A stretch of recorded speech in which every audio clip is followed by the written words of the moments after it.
समय की बात है। एक गांव में कपिल नाम का एक आदमी था। उसे गाना गाने का बहुत शौक था, पर घर की जिम्मेदारियों के चलते उसका सिंगर बनने का सपना पूरा नहीं हो पाता।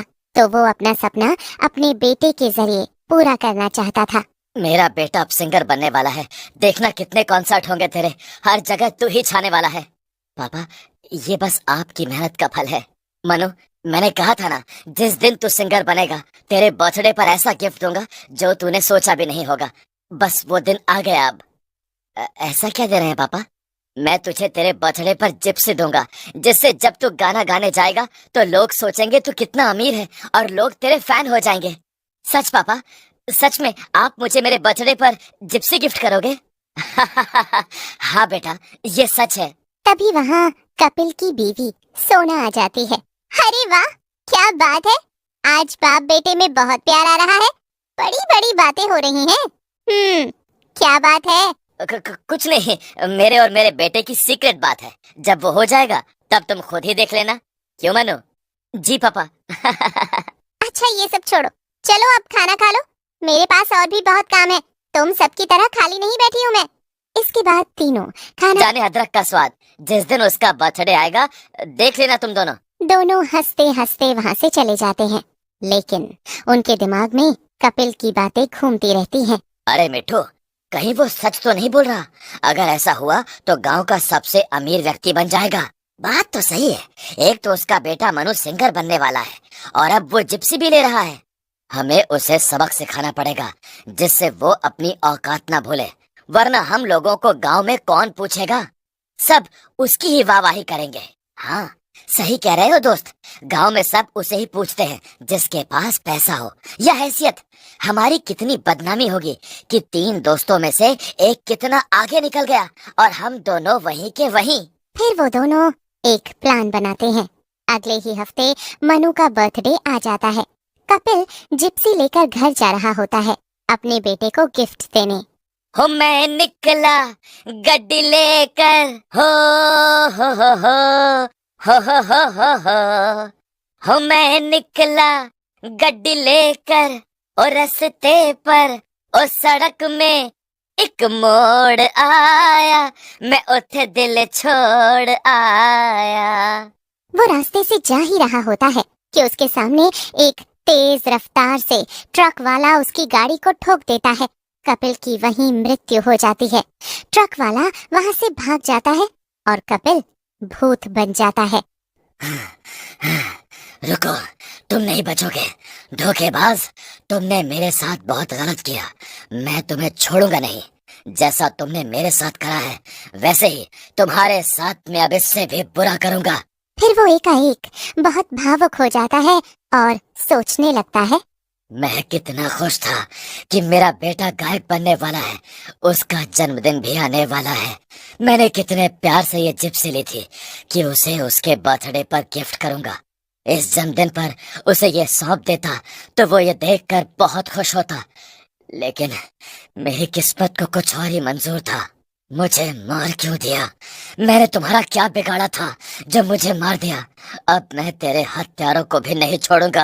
हाँ, मेरा सपना पूरे होते नहीं देख पाया मैं, मेरा बेटा मनु। तभी वहाँ पुलिस आ जाती है। ये लाश हमें राजस्थान के धूमपुर रोड के पास मिली है। लोगों ने बताया कि तुम्हारे पिताजी नई जिप्सी लेकर जा रहे थे, लेकिन हमें समझ नहीं आया कि ये जिप्सी बच कैसे गई। तुम्हारे पिता तो मर गए, लेकिन इस जिप्सी को कुछ नहीं हुआ। ये जिप्सी मेरे पिताजी मुझे मेरे बर्थडे पर गिफ्ट करने वाले थे, लेकिन शायद किस्मत को कुछ और ही मंजूर था।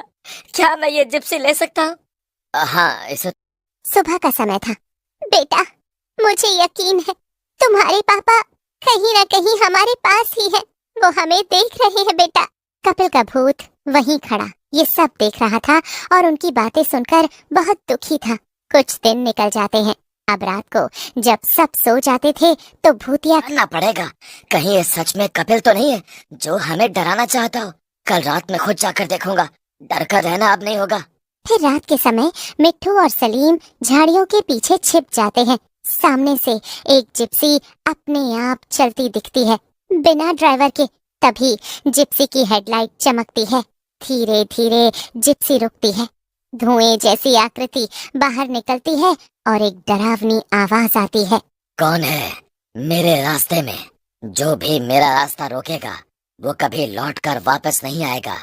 अब मैं कोई आम इंसान नहीं हूँ जो कोई भी ऐरा गहरा मुझे मार के जाए।